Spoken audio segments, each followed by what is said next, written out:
नमस्कार दोस्तों, स्वागत है आपका इस सीरीज़ में जिसका नाम है what I learned about investing from Darwin. आज हम लोग लास्ट वीडियो बना रहे हैं इस थर्ड चैप्टर का, जिसको हम बोलते हैं paradox of McKenzie and sea urchins. और हम जो वीडियो बना रहे हैं उसका नाम है a leader is made loser. Basically इस पूरे चैप्टर में हमने यही सीखा कि किस तरह से किसी कंपनी को पहचानना चाहिए। 7 क्वालिटीज़ बेसिकली हमने सीखी थी। उन 7 को मैं एक बार आपको बता दूं। 2-3 याद होंगे आपको शायद। उधारी नहीं होनी चाहिए उनके पास, ROC हाई होना चाहिए, कस्टमर्स और सप्लायर्स फ्रैगमेंटेड होना चाहिए, उनके पास ढेर सारा कैश होना चाहिए, मैनेजमेंट बहुत स्टेबल होना चाहिए और इंडस्ट्री स्लो चेंजिंग होनी चाहिए। वाह, इसका एक हम लोग को वो बनाना चाहिए न्यूमोनिक, ताकि याद रख सके।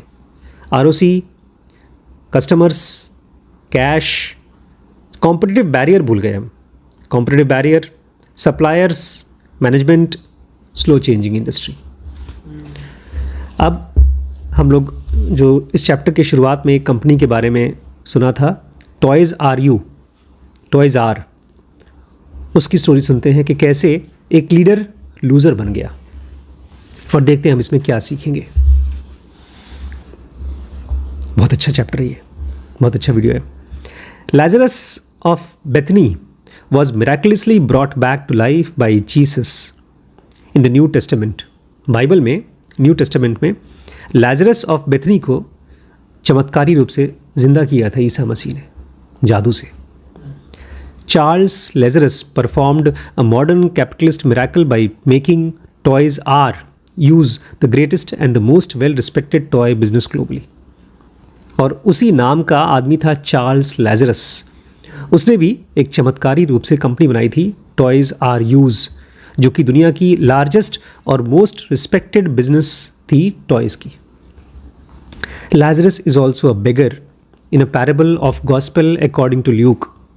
और जो बाइबल थी उसमें ल्यूक के हिसाब से गॉस्पेल में लैजरस एक भिखारी भी था। The third of the 4 gospels of the new testament में ये सब लिखा हुआ है। Once a miracle of Lazarus Toys R Us suffered the same fate as Lazarus the beggar. उसमें चमत्कारी रूप से उसको ज़िंदा किया गया, बाद में वो भिखारी बन गया। ऐसे ये कंपनी भी बहुत बड़ी थी, बाद में बैंकरप्ट हो गई। क्या स्टोरी जोड़ा है। Charles Lazarus opened his first toy R Us store in 1957। Charles Lazarus ने अपना पहला दुकान खोला टॉयज़ आर यूज 1957 में। In that era parents typically went to department store to buy toys. ये वो ज़माना था जब लोग दुकानों में जाया करते थे और खिलौने खरीदा करते थे। Toys sales were seasonal, toys कभी कभी बिकते थे। The 6 week leading to Christmas made up the bulk of the sales of the year. और सबसे ज़्यादा जो टॉयज़ बिकता था वो क्रिसमस के समय पर 6 हफ्तों का सेल होता था। मोस्ट टॉय स्टोर्स वर स्मॉल फैमिली रन शॉप्स। और ज़्यादातर जो टॉय की दुकानें होती थीं वो छोटी छोटी फैमिली रन शॉप्स होती थीं, carried only in small number of toys. उनके पास भी बहुत ज़्यादा खिलौने नहीं होते थे। Having operated a baby furniture business in 1948 to 57 and learned the shopping habits of parents, Lazarus decided to risk new strategy. इस बिज़नेस के पहले लैजरस ने 1948 से 57 तक 9 साल तक बेबी फर्नीचर का बिज़नेस किया था। इसलिए उनको लगा कि उनको पेरेंट्स की हैबिट पता है, तो उन्होंने एक नया रिस्क लिया। He wanted to sell toys throughout the year and give parents and children the novel shopping experience. वो चाहते थे कि पेरेंट्स और बच्चे पूरे साल भर टॉयज़ खरीदें और उनको एक नया एक्सपीरियंस देना चाहते थे।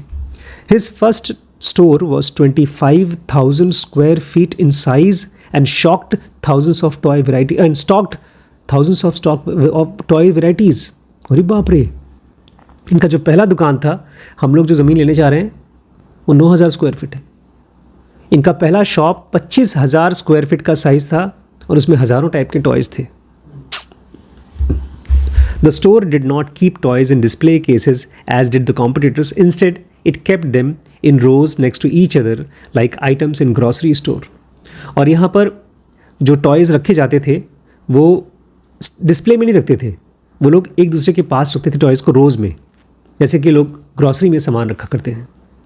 The store was massive hit given it's size, variety and low price. ये बहुत हिट हुआ क्योंकि इसमें ढेर सारा, इसका साइज़ बहुत बड़ा था, वैरायटी ऑफ टॉयज़ थे और सस्ते थे.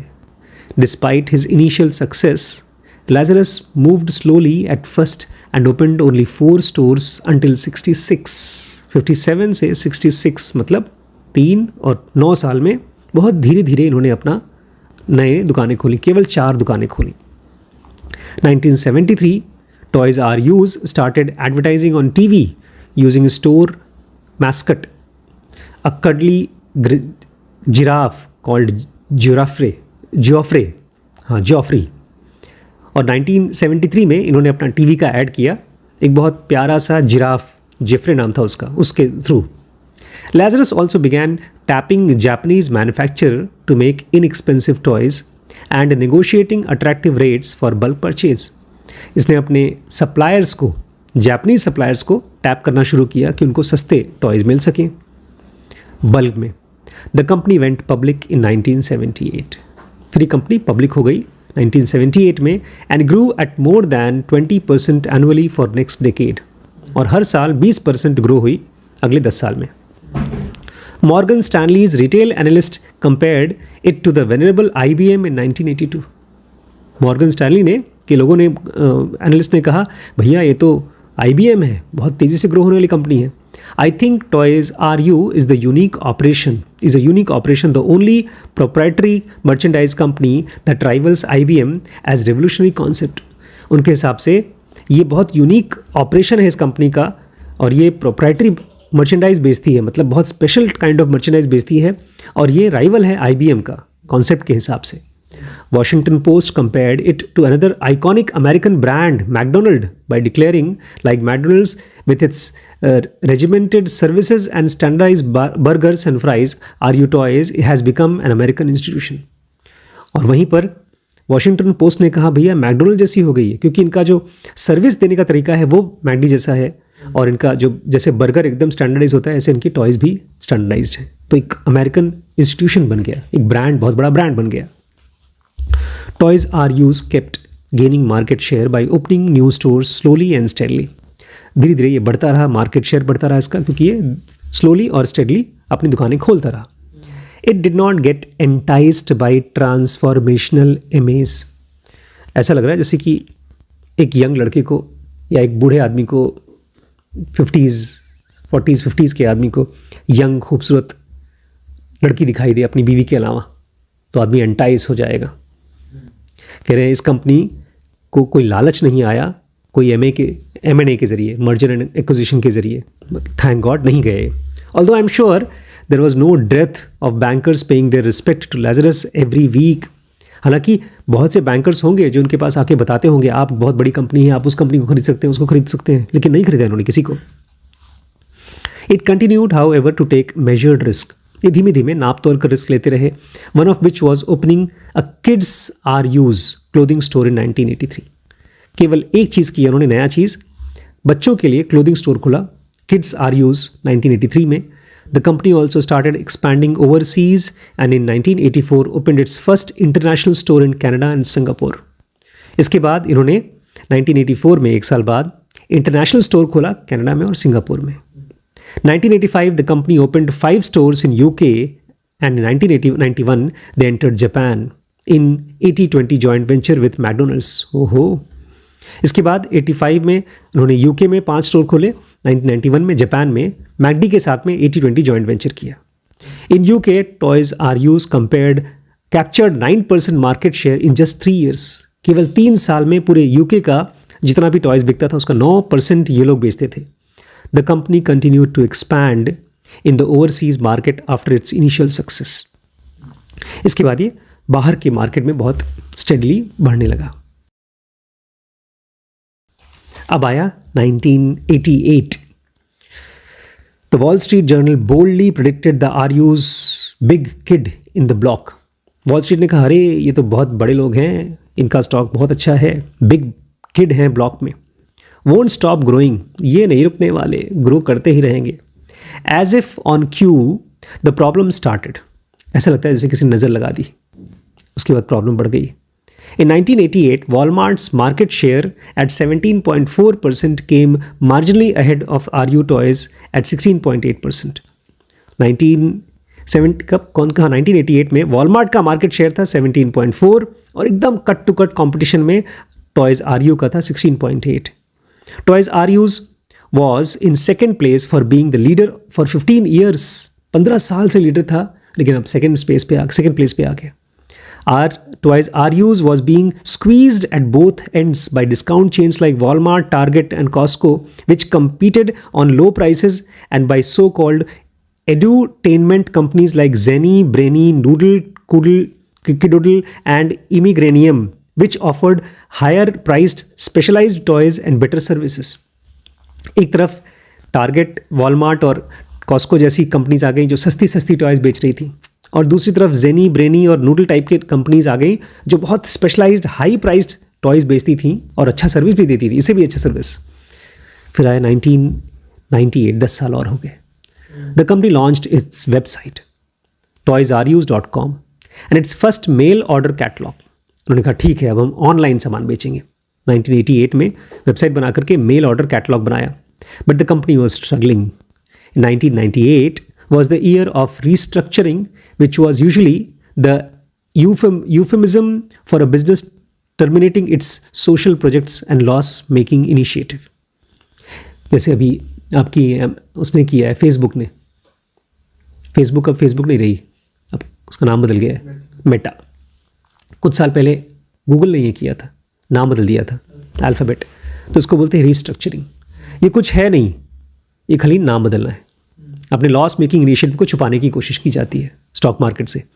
The company announced a huge inventory reduction. Company ने कहा कि हम ढेर सारा अपना इन्वेंट्री कम कर देंगे, टॉयज़ कम कर देंगे. The closure of 59 stores in US, France and Germany. 59 stores को बंद कर दिया यूएस में, फ्रांस में और जर्मनी में. The shuttering of 39 kids RU stores and the lay off 3000 workers. इसके अलावा जो किड्स स्टोर था कपड़े वाला, वो भी 39 बंद कर दिया, प्लस 3000 लोगों को हटा दिया अपने वर्कर्स को. The cost of restructuring was so high that the company declared it's first net loss in since going public. जब ये पब्लिक गई थी कौन से साल में? 1978 में. तब से लेकर के अब 20 साल बाद इन्होंने पहली बार लॉस डिक्लेयर किया. इट ऑल्सो ट्राइड नहीं, to often a business in trouble tries to buy its way out. बहुत बार ऐसा होता है कि जब कोई बिजनेस मुश्किल में होता है तो दूसरी कंपनीज को खरीद करके अपने आप को मुश्किल में से निकालने की कोशिश करता है. Toys RU's was no exception. Toys RU's ने भी वही किया.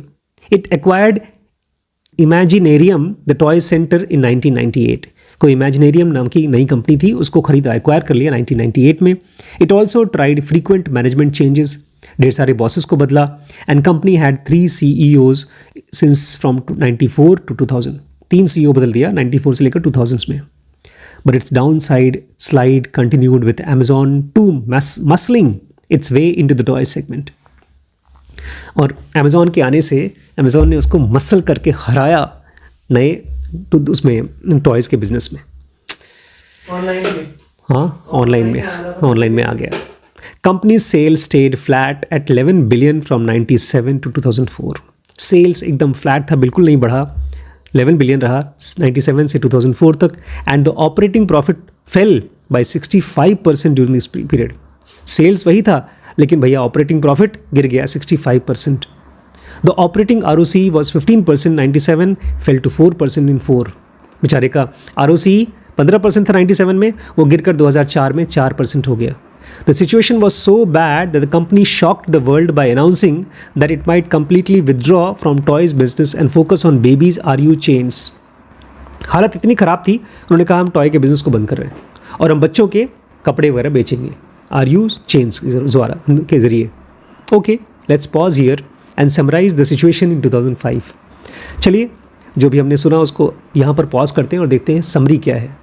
Toys RU's was spectacularly successful for about 4 decades. Toys RU's बहुत अच्छी कंपनी थी 4 डेकेड, 40 साल के लिए, from 50s to 90s, 50 से 90 तक. By mid-2000s, however, it wasn't growing. Its market share was declining. अब 2000 के बाद से वो ग्रो करना बंद कर दी और उसका मार्केट शेयर गिरने लगा. And it's profitability had taken a severe beating, और इसका जो प्रॉफिट था वो बहुत ज़्यादा हार मान रहा था, बीटिंग ले रहा था. Whatever the reason for the trouble, there was no doubt that it was in trouble. Reason जो भी हो ट्रबल का, लेकिन एक चीज़ क्लियर थी कि ये कंपनी ट्रबल में थी, ये तो क्लियर था. The companies robustness had suffered significantly, और कंपनी की जो ताकत थी, रोबस्टनेस थी, वो बहुत सफ़र कर रही थी, बहुत ज़्यादा. Maybe it was bad luck, maybe the management missteps, और maybe it was bit both. शायद इनकी किस्मत ख़राब थी, या शायद इन्होंने मैनेजमेंट की गलती थी, या शायद दोनों चीज़ें थी.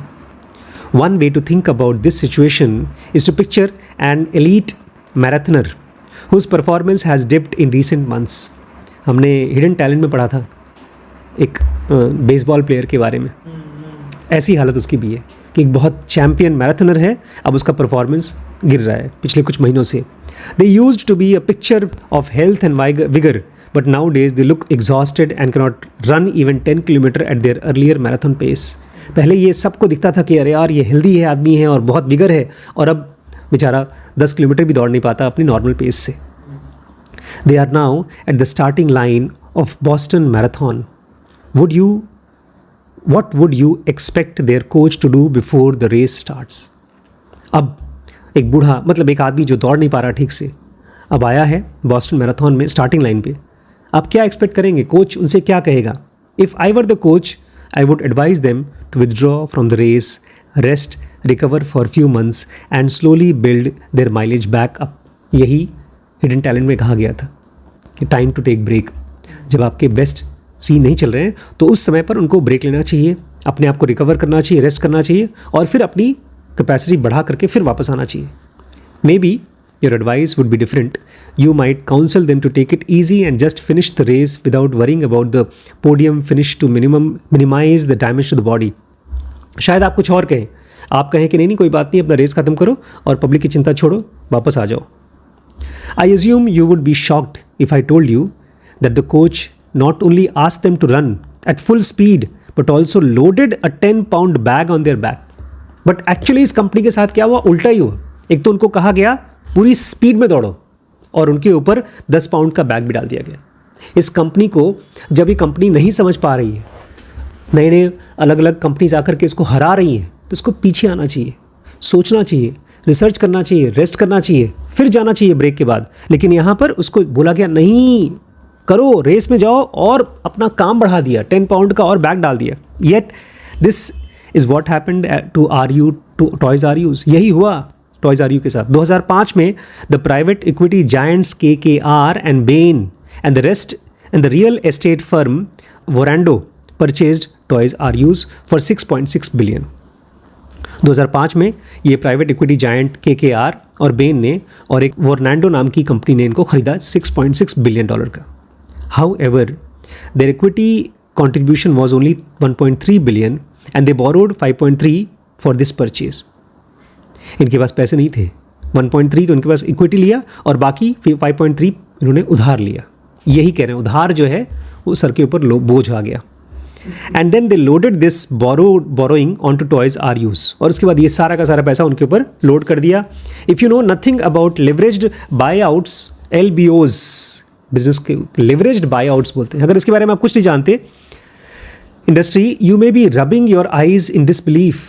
अगर आप इस इंडस्ट्री को नहीं जानते तो आप आंखें मस लेंगे, भैया क्या हो रहा है. The private equity folks bought Toys R Us for a fat sum of money.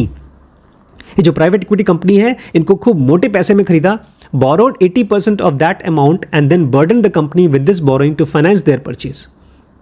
इस कंपनी को खरीद कर बैंक को दिखाया, बैंक से और पैसे लिए और वो सारा का सारा इसमें लगाया. Oh yes, welcome to the world of finance. यहाँ से छोटी कंपनी लेकर बैंक को दिखाया, बैंक से पैसे लिए और उस पैसे को फिर इसी में लगाया. आमतौर पे जैसे अगर मैं बैंक के पास जाऊँ, बैंक बोलेगा पैसा नहीं मेरे पास. नहीं, इन्होंने बैंक से पैसे नहीं लिए थे, बोरोड, उधार तो लिए और इन्हीं के ऊपर थे कि अब ये कंपनी चुकाएगी. हाँ, ये उधार मेरे साथ ऐसे ही हुआ. मुझे आज से कुछ साल पहले हो गया, 4-5-6 साल पहले, एक लड़के ने दिल्ली में बोला भैया मेरे साथ काम करिए. मैंने कहा वेरी गुड, सैलरी क्या मिलेगी? सैलरी आप जो चाहें वो. मैंने कहा मतलब आप मालिक होंगे, मेरे साथ पार्टनर बनिए हॉस्पिटल के. मैंने कहा वेरी गुड यार, तो कैसे बनूंगा, क्या पार्टनरशिप होगी? बोलते बस खाली एक ही चीज़ है, आपको बस 50 लाख रुपए का लोन लेना है और लगा देना है, फिर हम दोनों पार्टनर. और मैंने कहा मेरी सैलरी तो आप मालिक है ना, सैलरी आपको जो मर्जी ले लीजिएगा। मैंने कहा 50 लाख का लोन दे दूंगा, उसके बाद मैं सैलरी पाऊंगा नहीं तो भरूंगा कैसे लोन? यही हालत है इनकी। While leverage may be good for corporate finance perspective, it is bad from the point of view, from my point of view. Author कहते हैं हो सकता है कॉर्पोरेट फाइनेंस के हिसाब से लेवरेजिंग अच्छी चीज़ मानी जाती है, लेकिन मेरे हिसाब से ये खराब चीज़ होती है। But I hope all parties can agree that it is terrible for a struggling business. लेकिन मुझे लगता है कि आप सबको, हम सबको ये चीज़ समझ में आना चाहिए कि बिजनेस के लिए बड़ी खराब चीज़ है। The elite but sick Toys R Us marathoners had been asked to run the Boston Marathon, competing with world-class runners with 10-pound load on its back. बाकियों के साथ इनको compete करना पड़ता था with 10-pound load on his back. खूब वजन डालकर, उधारी का वजन लेकर। Remember that the capitalist world is a Boston Marathon. तो यहाँ पर रेस कौन सी है? बॉस्टन मैराथन किसको बोल रहे हैं? कैपिटलिस्ट दुनिया, जहाँ पर आपको ढेर सारा पैसा कमाना है। That never ends. वो रेस तो ख़त्म भी हो जाती है, ये रेस कभी ख़त्म ही नहीं होती है। And there is no respite at the end of the punishing 2 hours race. कोई आराम नहीं है 2 घंटे की रेस के बाद। मतलब वहाँ रेस में तो आप आराम कर सकते हैं, लेकिन यहाँ नहीं आराम कर सकते। The race goes on and on and on and on 24 hours 7 days 365 days a year। यहाँ पर कॉर्पोरेट की रेस चलती रहती है 24 घंटे 7 दिन 365 दिन साल में। It's unending, unrelenting, unforgiving. ये कभी ख़त्म नहीं होती, ये कभी आराम नहीं करती और ये कभी आपको माफ़ नहीं करती। The massive debt load meant that 2007 97% of the company's operating profit was consumed by interest.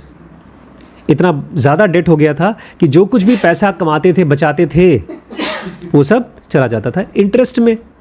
Where was the money left to innovate, invest in stores, advertise, hire, train best people and do all the things any business needs to do to stay on the top of the game. जब पूरा पैसा चला गया भैया bank में उधारी पैसा देने के लिए, इंटरेस्ट देने के लिए, तो बाकी बचा पैसा कहाँ? बाकी पैसा कहाँ बचा? इनोवेट करने के लिए, स्टोर्स में पैसा लगाने के लिए, प्रचार करने के लिए, अच्छे अच्छे लोगों को हायर करने के लिए, उनको ट्रेन करने के लिए और बाकी सब चीज़ें जो बिजनेस में रहने के लिए करना पड़ता है। In an Atlantic article in the failure of Toys R Us, an interviewee remarks that the company had handcuffed and could not make investments. बोलते इंटरव्यू में उन्होंने कहा कि हमारे हाथ बंधे हुए थे, हम इन्वेस्ट नहीं कर पा रहे थे अपने बिजनेस में ही। Another one rightly points out, it's true that they could not respond to Amazon, but you have to ask yourself why. एक ने कहा सही बात है, जब Amazon आई तो इन्होंने कायदे से रिस्पॉन्ड नहीं किया, लेकिन आपको पूछना चाहिए क्यों नहीं किया। Catherine Waldock, a finance professor at Georgetown University's McDonald School of Business, said in Wall Street Journal article, the $400 million a year in debt service was really constrictive as they were trying to compete. बोलते हैं 400 million का इनके ऊपर date था हर साल का जो भरना पड़ता था। इसकी वजह से बेचारे compete नहीं कर पाते थे, इसीलिए उसको 10 पाउंड का बोझ बता रहे हैं। Toys R Us was already unrobust at multiple level. Toys R Us पहले से कमज़ोर हो चुकी थी बहुत से लेवल पे, and the additional leverage taken by the private equity owner proved to be the last straw. ढेर सारी कमजोरियां और उसके बाद जैसे ही लिवरेज लिया, उधारी ली, वो आखिरी तिनका था उनको हराने के लिए, ख़त्म करने के लिए। The company filed bankruptcy in September 2017। Company ने बैंक्रप्सी फाइल की 2017 में सितंबर में, and David Brandon the CEO candidly admitted the company's over leverage capital structure had constrained it from making necessary operational and capital expenditure including investing in the revitalisation of the stores. CEO ने कहा हमारे पास इतना ज़्यादा उधार था, हमारा जो capital structure था वो बहुत ओवर लेवरेज था, उधारी बहुत ज़्यादा थी, इसलिए हम सही जगहों पर जहाँ जहाँ लगाना चाहिए अपने स्टोर्स को बेहतर करने के लिए लगा नहीं पाए। As a result the company has fallen behind some of the primary competitors on various fronts. इसलिए जो हमारे बड़े बड़े कॉम्पिटिटर्स हैं उनसे हम हार गए। यू डोंट से मतलब लास्ट में है यू डोंट से। ये तो पूरा इन्वर्टेड कॉमा में है पूरी लाइन। ये तो उसने कहा डेविड ब्रैंडन से इमीडिएटली कुल मिला के कोई बोलता नहीं है, बट इन्होंने बोला। थोड़ा सा एक पैराग्राफ और है। Toys R Us bought the FAO Schwarz business in 2009। ये जो शुरू में इन्होंने बताया था वही FAO Schwarz के बारे में था। इन्होंने मई 2009 में इस FAO Schwarz को खरीदा था। Both companies had been struggling against discount retailers and web based sellers like Amazon. ये दोनों कंपनीज जो जुड़ करके अमेजॉन को हराने की कोशिश कर रही थी, स्ट्रगल कर रही थी खुद। The most acquisitions compromise the buyers robustness. ज़्यादातर जो एक्विजिशंस होते हैं वो दोनों कंपनीज को, दोनों बायर्स को कॉम्प्रोमाइज करते हैं। For an already weakened company like Toys R Us the probability of success is even lower. जो कंपनी पहले से कमज़ोर है उसके लिए मर्जर के बाद में सक्सेस के चांसेस और कम हो जाते हैं। Unsurprisingly it closed Manhattan's iconic FAO Schwarz store in July 2015। तो बहुत ताज्जुब की बात नहीं है, इन्होंने जुलाई 2015 में अपना FAO Schwarz बंद कर दिया। एंड लेफ्ट मी डिस्ट्रॉट, और मुझे बहुत पसंद था, ख़त्म हो गया। Dear Amazon, you have opened physical book shops in Manhattan, time for toys.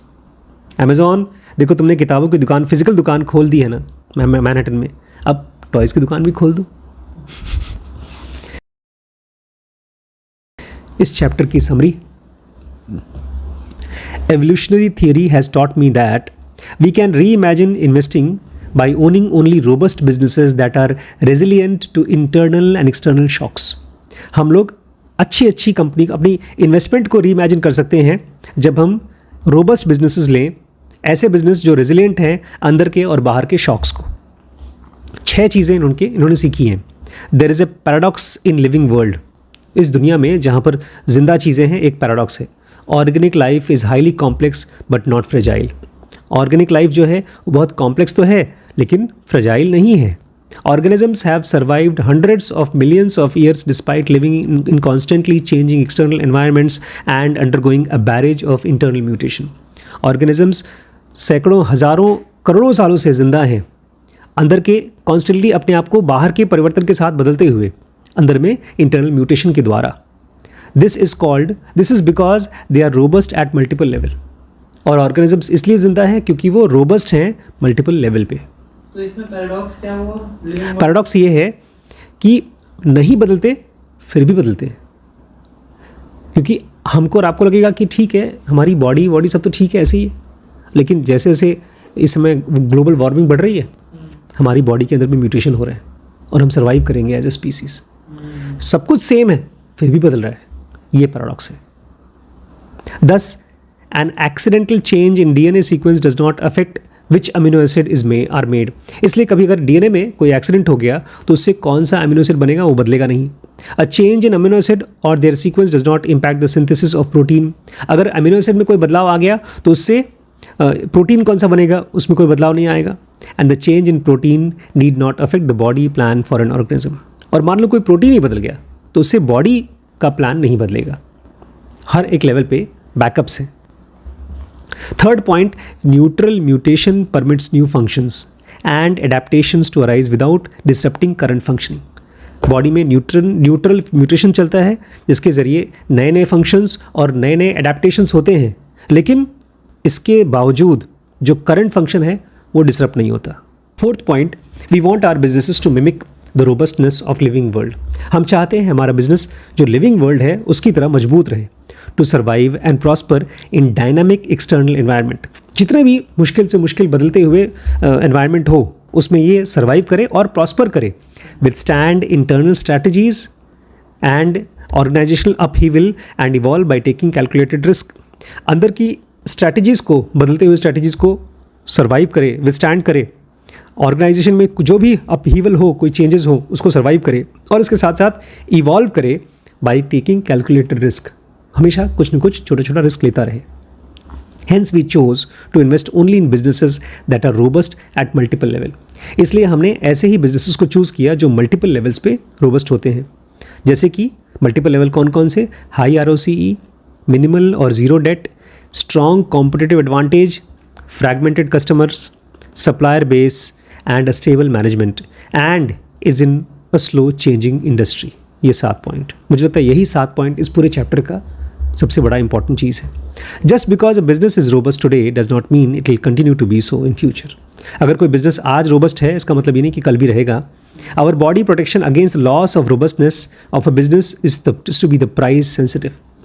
इसलिए अगर हम अपने आप को बचाना चाहते हैं लॉस ऑफ रोबस्टनेस से, तो बिजनेस का जो आप खरीदने वाले हैं उसका प्राइस बहुत सस्ता चूज़ करिए. We do not invest unless the market offers and attractive valuation which happens rarely. इसलिए ये बहुत ज़्यादा खरीदते नहीं है. बहुत रेयरली जब मार्केट गिरता है, आपको सस्ता प्राइस मिलता है, तब खरीदते हैं. तो ये था हमारा paradox of McKenzie and sea urchins. इसमें सी अर्चिन्स का क्या पैराडॉक्स है? सी अर्चिन्स दो टाइप के थे, लेकिन दोनों का एवोल्यूशन अलग अलग था, दोनों का बनना अलग अलग था. देखने में दोनों एक जैसे लगते हैं. नेचर ने करोड़ों साल पहले इनको बदल दिया, लेकिन दिखने में सेम लगते हैं. मैकेंजी 90 साल से 100 साल से चल रही है, नए तरीके से चल रही है, लेकिन है अभी भी पुरानी कंपनी. चेंजिंग विदाउट चेंजिंग, ये इस चैप्टर का समरी है. ये दोनों स्पीसीज़, चाहे सी अर्चिन्स हैं चाहे मैकेंजी, ये दोनों चेंज हुई लेकिन चेंज नहीं हुई. रोबस्टनेस सीक्रेट है बिजनेस का.